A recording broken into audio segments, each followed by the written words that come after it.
A show based on the facts, honesty, the man, the myth, the legend, Constitutionalist Joseph M. Leonard. Welcome to Constitutionalist Politics Podcast, aka CTP. I am your host, Joseph M. Leonard, and that's L-E-N-A-R-D. CTP is your no muss, no fuss, just me, you, and an occasional guest type podcast. Really appreciate you tuning in. As Graham Norton would say, let's get on with the show!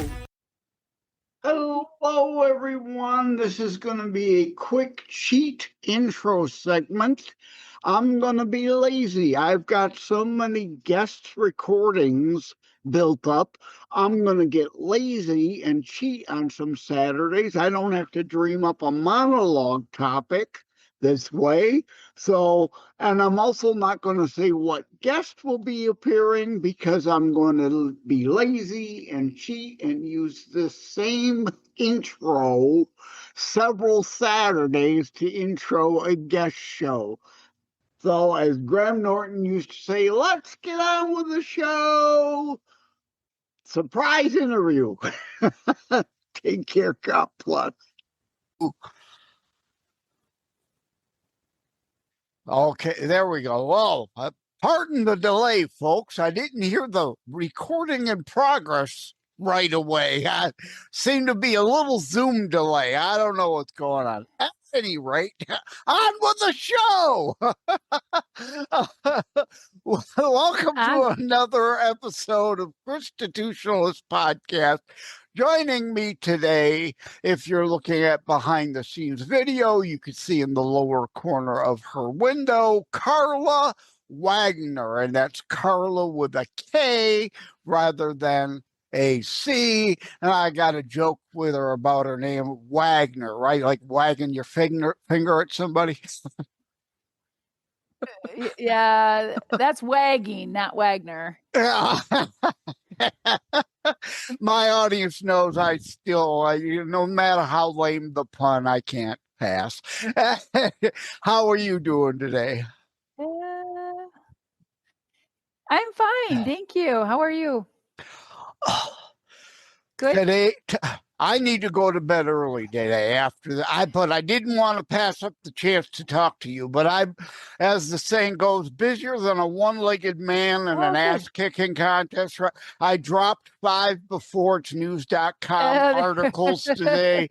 I dropped 2 video exclusive shows on my video channel. But again, I didn't want to pass up the chance to talk to you. But yeah, I'll be needing to go to bed early tonight. I'm tired. Yeah. Yeah, I can imagine. Anyway. So are you in Wayne? Are you in Wayne? Yeah, unfortunately. Are you in Wayne County? Is that okay? Unfortunately, I am. Yes. Okay. But now I'm from the west. I'm on the west side. Yes. We called earlier. Certainly not give out even your area code, but yeah, I know you're on the western part of the state based on the phone numbers we connected with earlier today. But at any rate, while you're here, why you are here today is you are with the AXE, A-X-E, my, M-I, as in Michigan abbreviation, tax.org. Now, folks, if you're not in Michigan, don't tune out because a ballot proposal hopefully will be coming soon to your state too. So stay tuned in regarding this property tax discussion. What were you going to say? I just want to correct you there. Yep, I just want to correct you. The website is AX. Oh, AXMITAX. Okay, when we were on E. When we are, that's what I thought it was. My email has a E. My email has the E in it, but the website does not. Oh. Hence my confusion. I thought it was axmitax.org. But yeah, your email threw me there. That is correct. Okay, now that we got that out of the way, so whether you're in Michigan or not, you want to know what's going on. And again, perhaps to bring a ballot initiative to your state, you may want to go to axmitax.org, check out what's going on there. But in Michigan, we've been arguing about property taxes. Now, years ago, by way of setup, we had a proposal A, and that gave us cuts in property taxes. Joseph, Yeah, we're having a little internet delay here on occasion. I'm giving the audience kind of a setup. So, okay. Yeah. Proposal A we had years ago, which gave us lower property taxes and capped the amounts that the state evaluation that the tax was based on could only go up by a certain amount a year over time, so that property taxes wouldn't get out of control. But here we are, and they're out of control again anyway. And Proposal A was a tax shift proposal, which raised our state sales tax from 4% to 6% in order to exchange for lowering the property taxes. Now, out of control property taxes again, we're trying to either lower, I hope we can at least do that, preferably eliminate them, because in my mind, property taxes are the most heinous taxes there are. You may have someone on Social Security who gets kicked out of their house. Supposedly they own it free and clear, but no, the state demands rent, extortion through property taxes. And if they can't pay that, they'll seize the property and kick seniors out of their homes. So we're trying to eliminate property tax in the state of Michigan, as is others. Tax. How, Carla, then did you get involved in this? Let's start there. Well, I'm the founder of Axe My Tax, so I am the one that started the initiative, and it was mostly because during COVID, everything that I did to make a living, I couldn't do. So my little restaurant couldn't be open, my retail antique shop couldn't be open, I couldn't sell real estate, I couldn't build houses, anything that I did to make an income, because I'm basically have been self-employed small business owner all of my life. I couldn't do anything, and yet I had to pay the bills. And I saw friends of mine that were landlords that still had to pay property tax, even though the renters didn't have to pay rent. And all of this that was going on, that's kind of what started it, because I said, it's not just me. There's a lot of other small restaurants. There's a lot of other small retail businesses. There's a lot of other plumbers and HVAC people, electricians that I used during the building process. And I'm like, none of them could work. So I'm like, everybody's been getting hurt by this during COVID. And then, of course, we also saw the cost of gas, groceries, utilities, insurance, prescription drugs. All of that skyrocketed as well, which even put us even in a bigger world of hurt. So then I started looking around at other segments of people. I'm like, my son sends his kids to Christian school, and yet he has to pay property taxes to support public schools. My mom and my dad, we just lost my dad recently. My mom and dad are 88 and 89, and we made a graphic called Lose Your Spouse, Lose Your House, because that's what's happening to our seniors. When one of them passes away and they lose that pension or Social Security income from the deceased spouse, their property taxes don't get cut in half. Even if they've lived in that house 20, 30, 40, 60 years, the property taxes have been going like this, and it's putting them out. And I think the seniors here in Michigan the seniors are knocking at the door of the veterans that are homeless. We're making that many seniors homeless. They're going to be competing with the veterans for homelessness in the state of Michigan. And that is so wrong. Absolutely.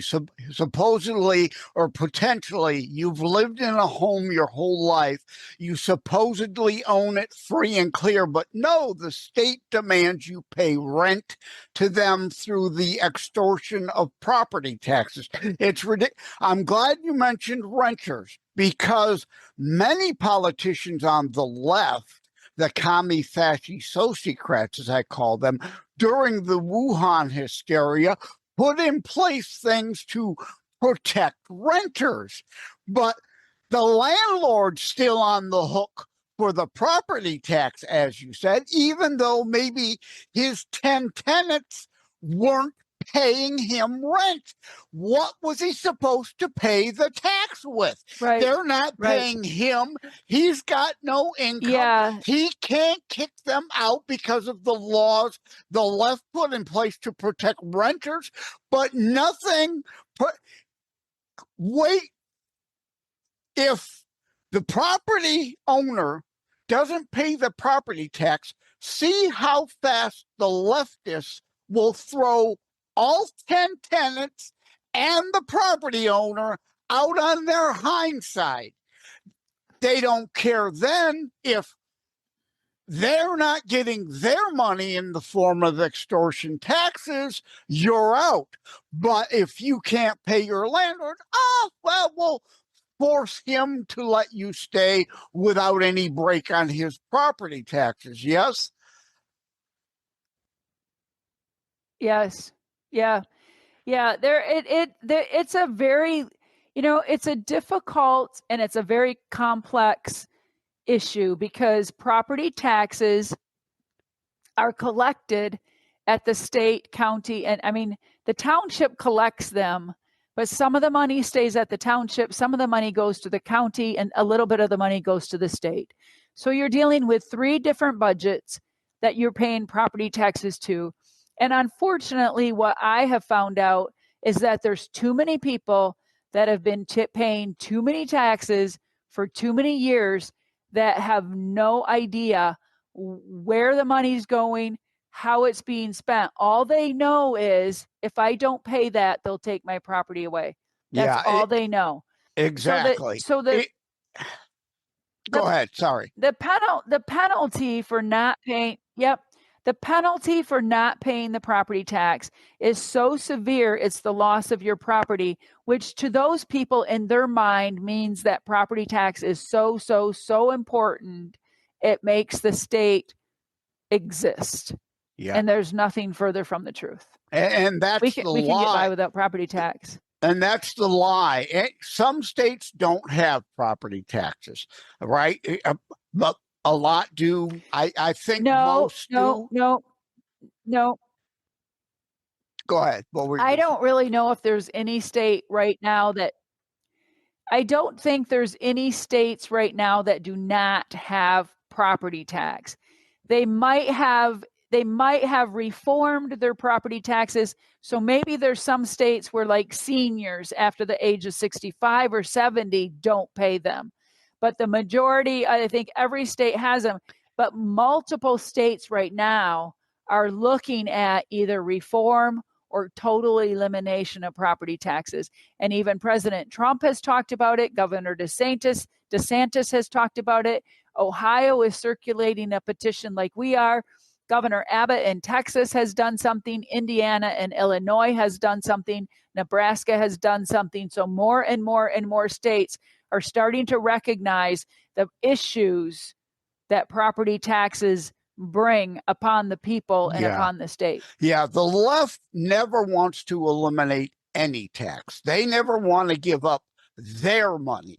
Any money they get is great. They talk about greed all the time, but they're constantly wanting to steal more and more money from us for them to play with, supposedly to help the poor, but the poor might get 10 cents on every dollar that's supposed to go to them because the politicians take 90% off the top. Now, you mentioned school, so I'm glad you did that. But yeah, the lie in property ownership, it's a lie. You don't own it if the state has a lien against it, as they do technically via property tax. So it's a lie. You own nothing. We're all renters. But you mentioned school. Now, yeah, most states, like in Michigan under Proposal A, also as part of the increase in the sales tax from 4 to 6%, more of that then started going to the school aid funds, but a lot of the school aid still comes from property taxes. And as you said, a person may be sending their child to private school, but they're still forced to pay for somebody else's child to go to public school because the left will not let you have school choice and school vouchers to use your own property tax to go to a private school. Stay with us. We'll be right back. It is a myth that terrorism stopped during COVID. Unfortunately, mainstream media opted to prioritize pandemic hysteria over promoting all news. Terrorism continues. Simply hoping that it doesn't affect you is not a strategy. The new book, Terror Strikes, coming soon to a city near you, featured on The Author Show, is now available in paperback from bookstores, online, or as an ebook exclusively through Amazon Kindle. Terror Strikes, coming soon to a city near you by Joseph M. Leonard. Order today.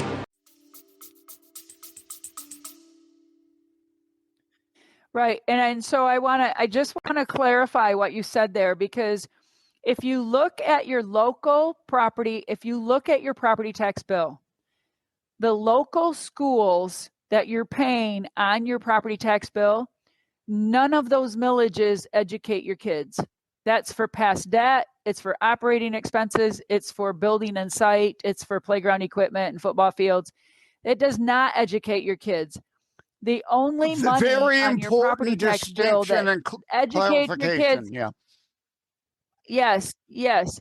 So the only portion of your property tax bill that goes to the state to go into the public school fund is the SET, or the state education tax. It's 6 mills on everybody's property tax.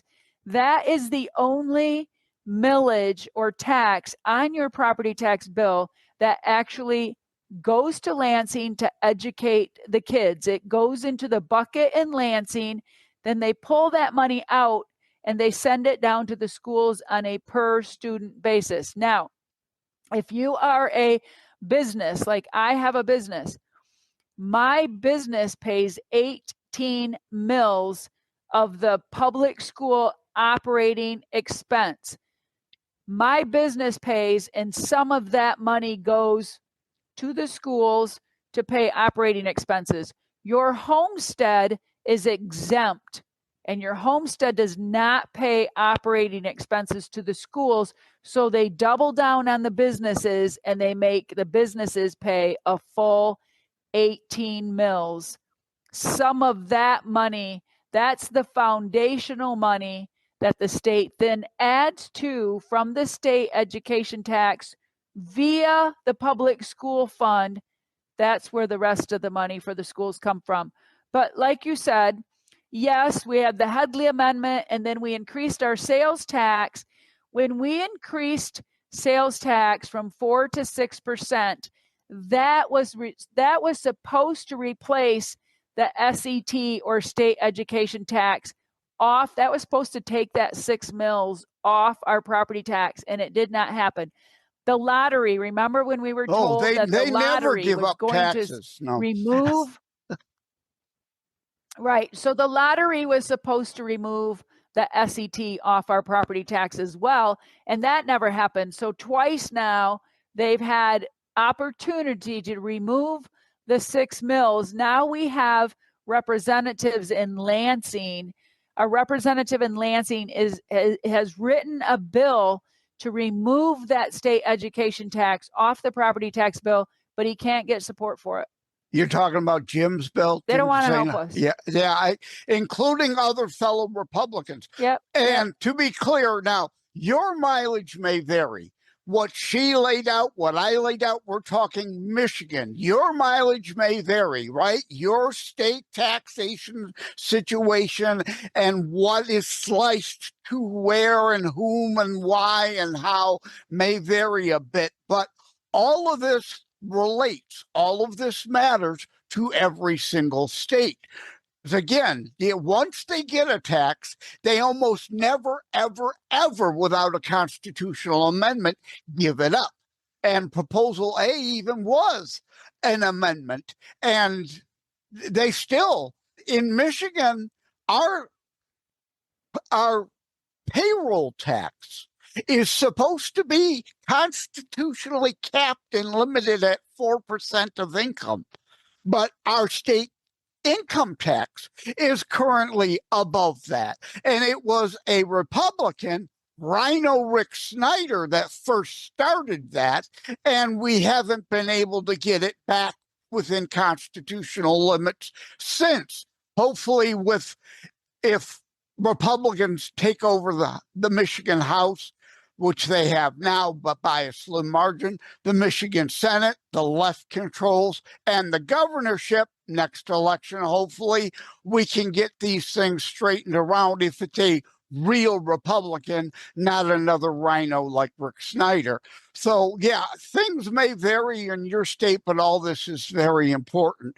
So, all those specifics aside, the point being is that the taxations always continue to go up. And indeed, seniors at best, the left, it never gives up tax, never. They will fight tooth and nail to keep the property tax and the payroll tax at the illegal level, as they have been until we got control of the House back. We even not had even a bill to try and address any of this. Where was I going with this? But I don't think we're going to get a complete elimination. I hope and pray I'm wrong. And I'm going to fight like hell to eliminate them entirely. At the very least, as you said, happens in some other states. If someone is on Social Security, whether it be through retirement or disability or whatever, a legitimate citizen on Social Security, whatever the age, whatever the reason they're on it, should be exempted from property tax, at least in my opinion.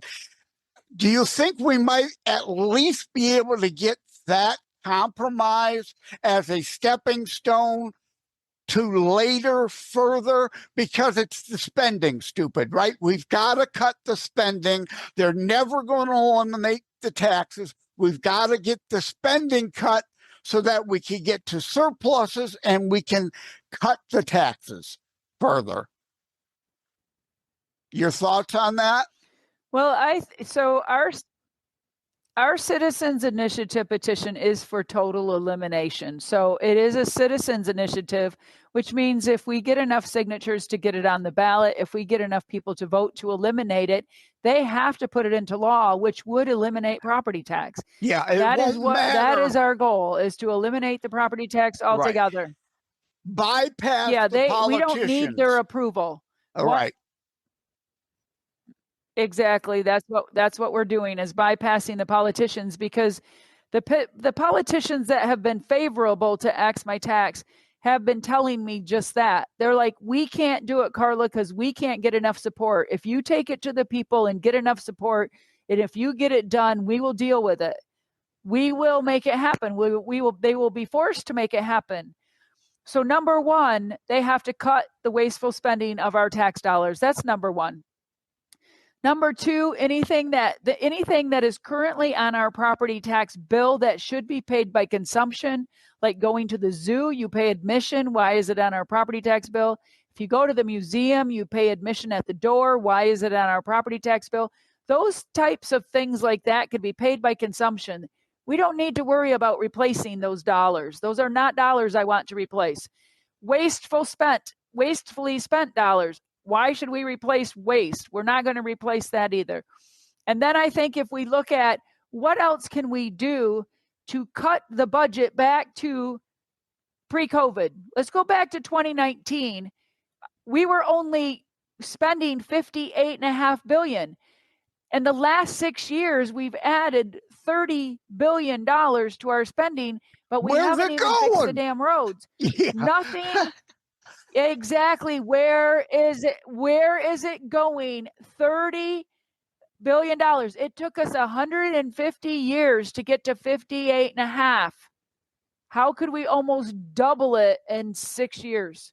Yeah. That's why if we went back, I'm just saying, if we went back to pre-COVID spending, there would be no need for property tax, because $30 billion is way more than what the state collects in property tax. Yeah. And the so state, if we just went back to pre-COVID 2019. Yeah, and the state managed to operate just fine for 150 years before an extra 30 billion was added on. There is indeed no reason we can't go back, although I think most of us would agree, maybe spending more to actually, as Governor Wretched Whitler promised, fix the damn roads. If she was given more money, she's been given more money, and the roads still aren't fixed. Most of us would agree, okay, so we'll pay a little more, but not 30 billion more, and we should be able to fix the roads and do everything else we need. It's a matter of priorities, and they don't want to prioritize anything. Any excuse to spend, they just want to tax us more for. And again, taking a dollar, cut off 50 cents of it at least. Every top 50 cents goes in the politicians' pockets, not for the things they say it will, right? That's a big part of the problem there. Right.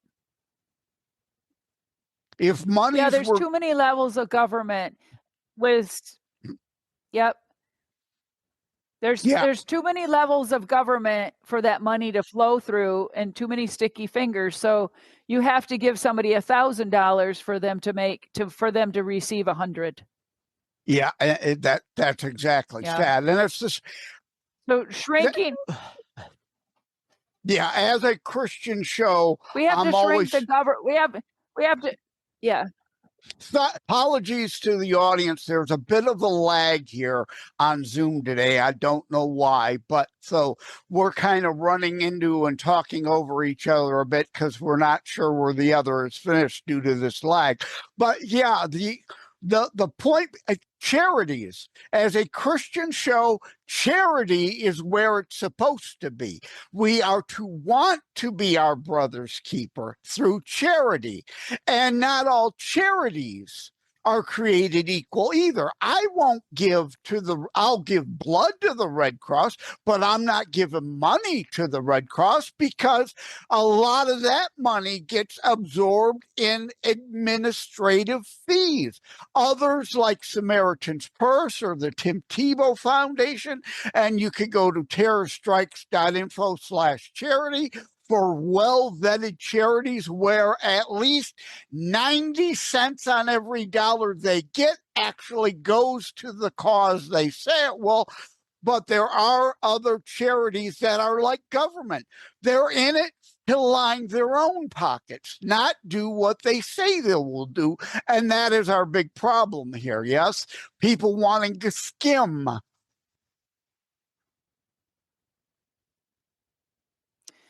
Yeah, we need to shrink the government. We need, the state right now is our largest employer, which means that if the state is the largest employer, we're at an imbalance that is not sustainable because private sector cannot afford public sector. Private sector is not able to get the labor they need because everybody's a state employee. Private sector cannot pay all of those salaries and wages and benefits and pensions and daycare and healthcare and vacation time. private sector cannot afford to pay for that when your state has more employees than private sector. So, because the private sector supports the state employees, we need to shrink government, which means we also need to shrink government spending at all three levels, local, township, county, and state. If that all needs to be addressed, they need to reprioritize their spending. They need to cut out their wasteful spending. And if we just went to part-time legislation like 44 other states have, just think of how much money that one thing alone would save us, almost enough to negate the need for property tax. Yeah, and let's just do that. Let's just try that. That's a whole other show and topic. But yes, thank you for you spelled that out perfectly well. Exactly. But we're out of balance. But what we're trying to do, public sector, what we're trying to do is get them to. Yeah, and what we're trying to do is force the state to cut spending. How do we cut spending? Go to part-time legislation. That cuts a whole bunch of money out just like that. Cut some of these programs that are really not needed, the MEDC and SOAR and some of those other programs. Maybe they need to get scaled back a lot, because what's happening is that the state is subsidizing too much of what should be private. This should be private.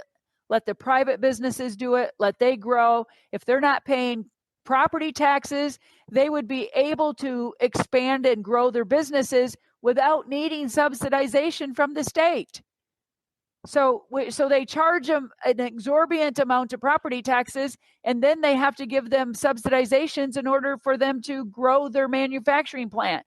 That doesn't make any sense. All you're doing is crisscrossing money like this. Oh, absolutely. And it makes no sense. Exactly.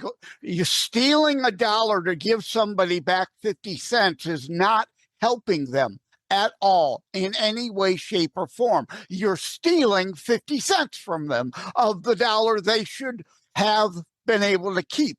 Private, also, again, charity. A lot of these programs, the whole point of biblical charity is that local people know the local people. And the Bible makes the distinction. We are to help the unable, not those who are unwilling. And the state, that's the problem. They don't care. They measure compassion, quote unquote, by the number of people that are on a program rather than the number of people that we can help to become dependent and able for themselves and off a program through charity. Yes. And again, it's the local charity that knows the local church knows the people. The state does not.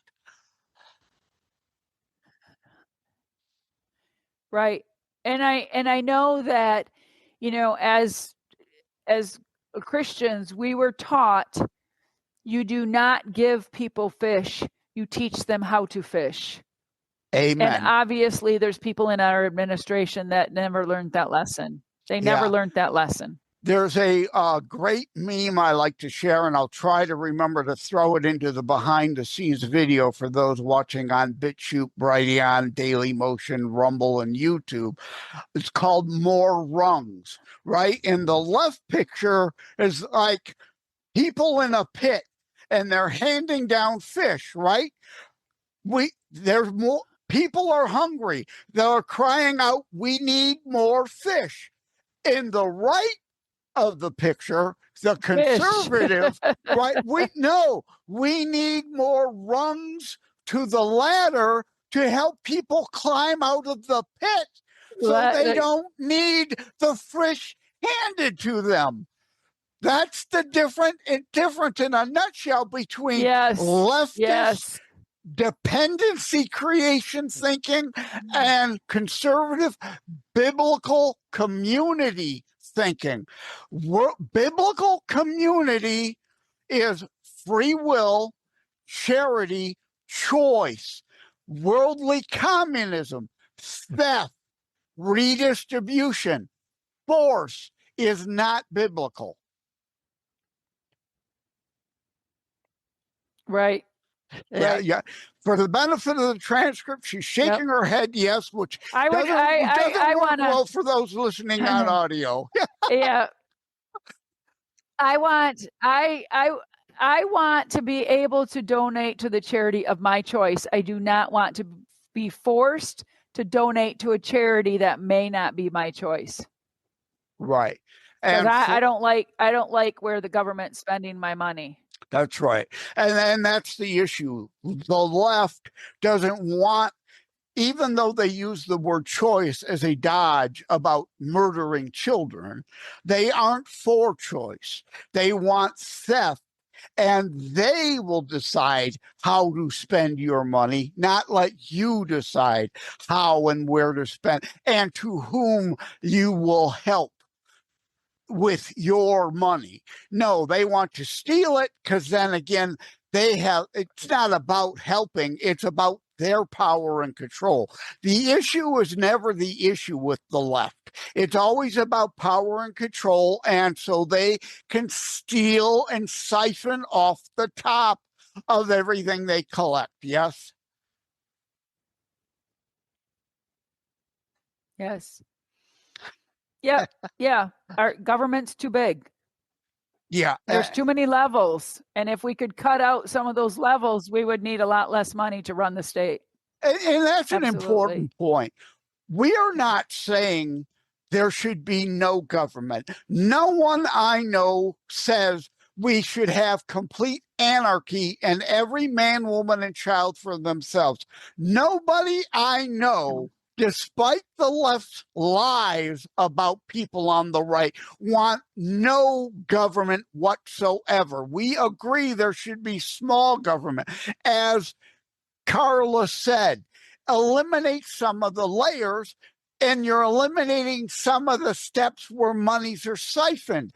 And more of the actual taxation, we agree, might be necessary to pay to actually have things like police and fire.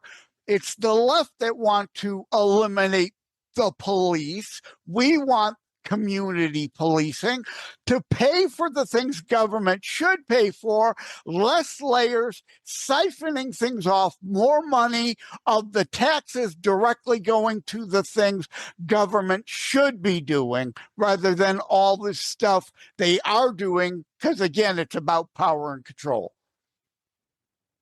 Yes? Right. Well, and I think they buy votes. They buy votes with their money because they give money to different representatives or different districts, and they build them a splash pad or a pool, or they build them a curling facility or an equestrian center. And what they're doing is buying votes with that, because that is not what the state should be doing with our tax dollars. The state should not be entertaining us with splash pads and pickleball courts. That is not the state's job. Is to protect our lives, our liberties, and our property. That's government's job. That's it. You hit it right there. If community A, I'm not going to name a city, if community A wants a pickleball court, if they weren't being taxed to death and were allowed to keep their own money in the community, they could build the pickleball court themselves. It doesn't do any good if I take $10 out of Carla's pocket and put $5 into Sheila's pocket. Did Sheila get $5? No, because at the same time, if I'm a politician, I'm taking $10 out of the other pocket from Sheila to then try to pretend to give $5 to Carla. I've not given any money to anyone. I've taken it. They are both $5 shorter for it. And how is it? And this is the issue. People don't understand this redistribution con that's going on. Like you said, buying votes. But if I take $10 from you and give you $5 to buy your vote for something else, you're still $5 in the hole. You're not $5 ahead. How is it people can't understand this, Carla? Our schools, right? We raise idiots.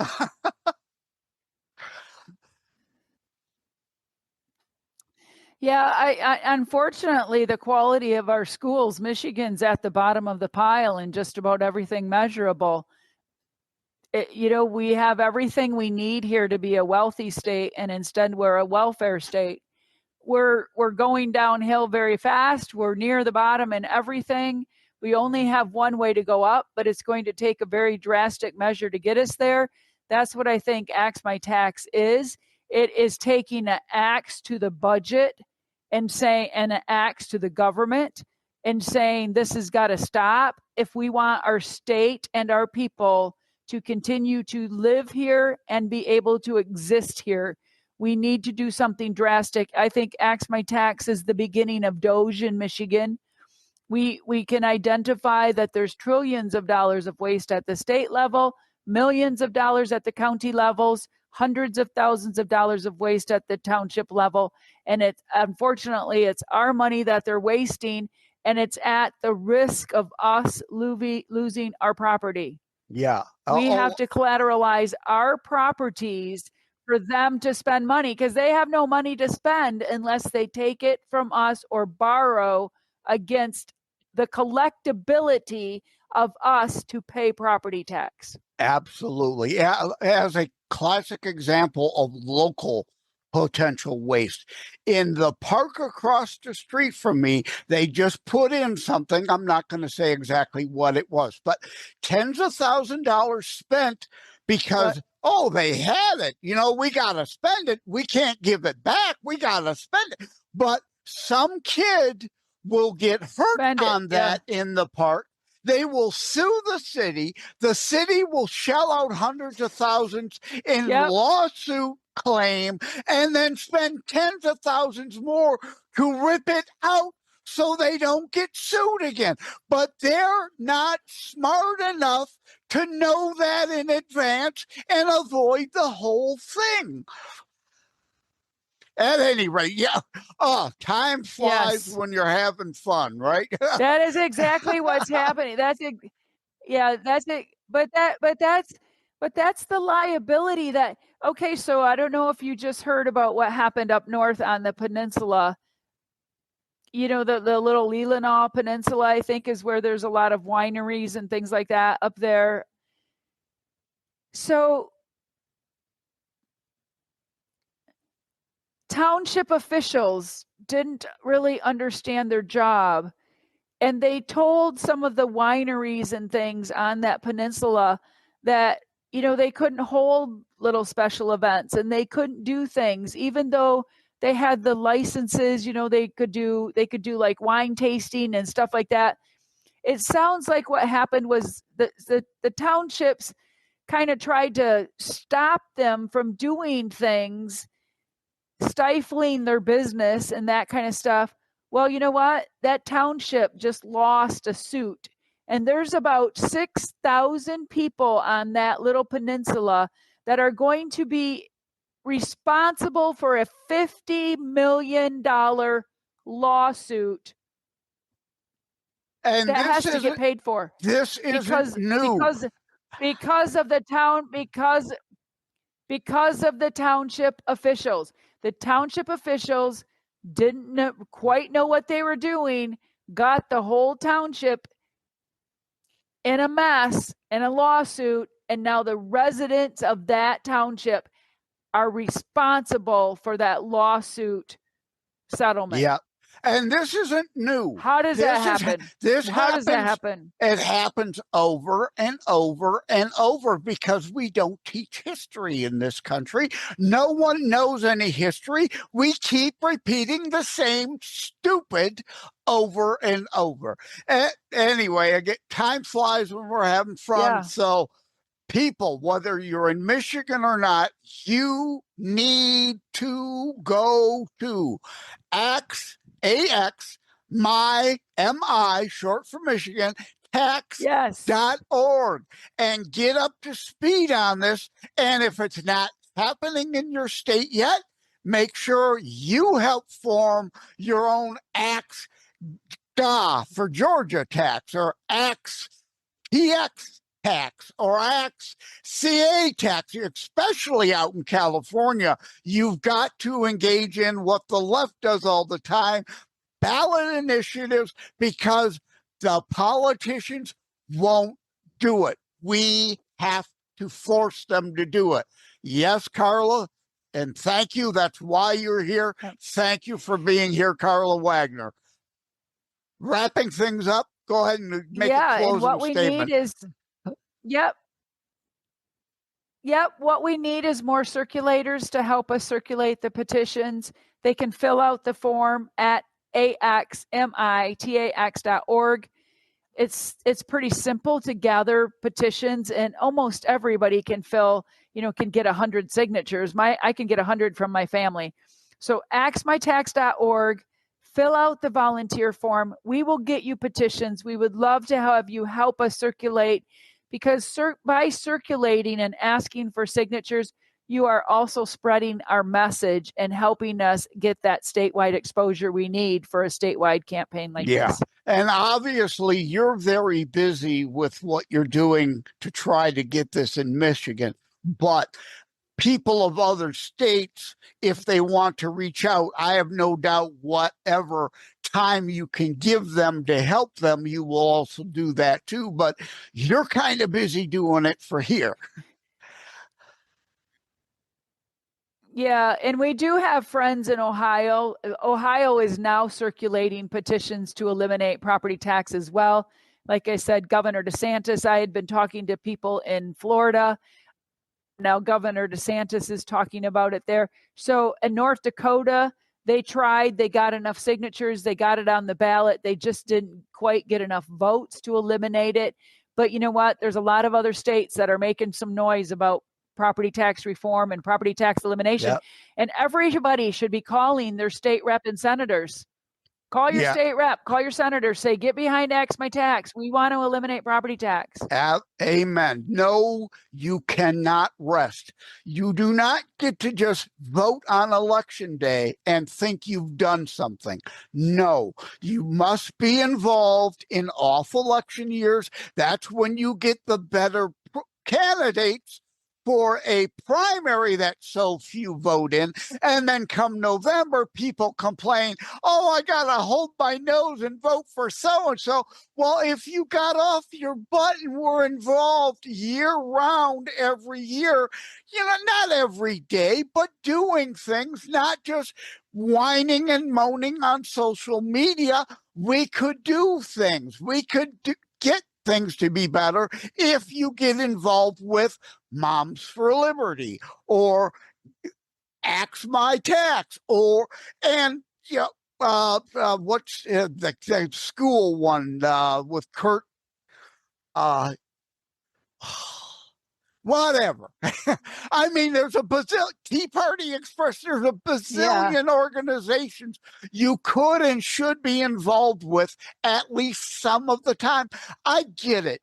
You've got to watch TV and unwind once in a while. I've got no problem with that. The problem is bread and circus when you're consumed by the boob tube all the time and not paying attention to people who are stealing money from you, and you could stop them.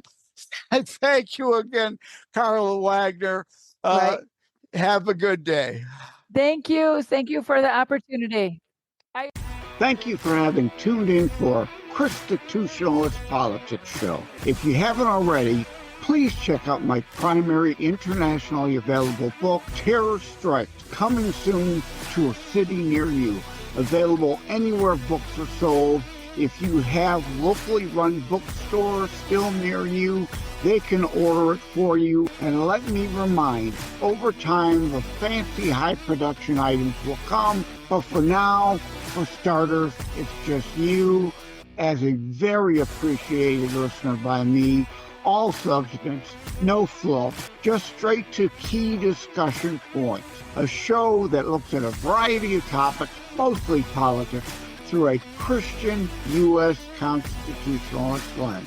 So again, thank you from the bottom of my heart. Take care. God bless.